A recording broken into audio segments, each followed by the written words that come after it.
is to try and find out newsworthy items.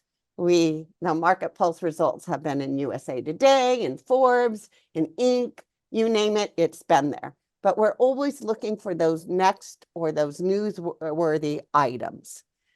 Last quarter, we were looking at, okay, what's going to be a detriment or a headwind to closing deals in 2023?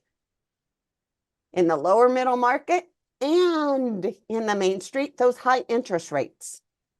Those high interest rates were those headwinds, which is why those earnouts became higher.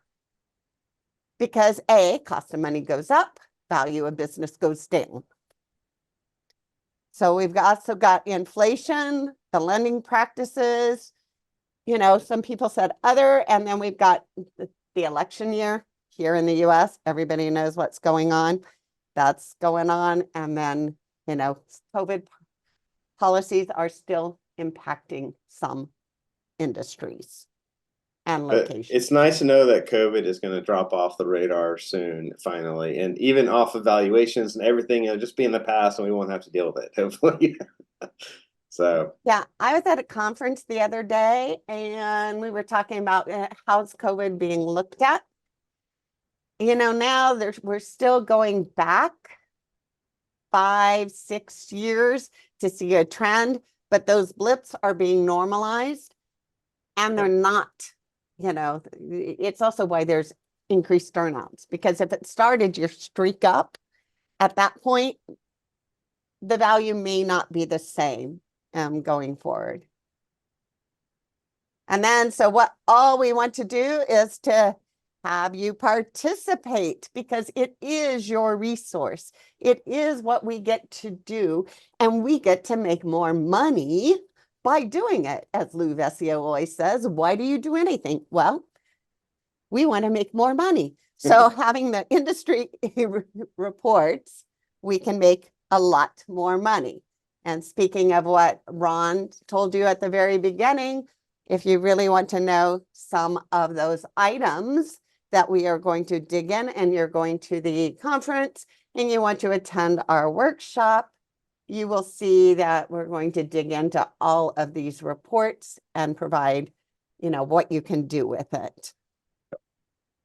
So I see a question.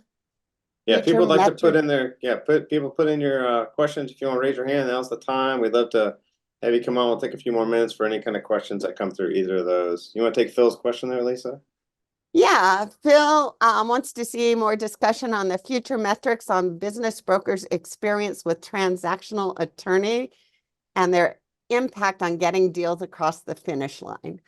What do I think? I think that Ron is probably going to be putting that in the BBB survey one of these days.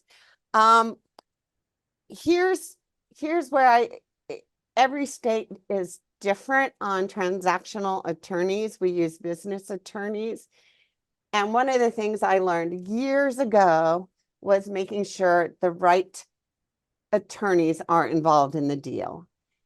And it's hard, but once you get it, it's easier, because we say that this is the only time they're going to be doing this transaction.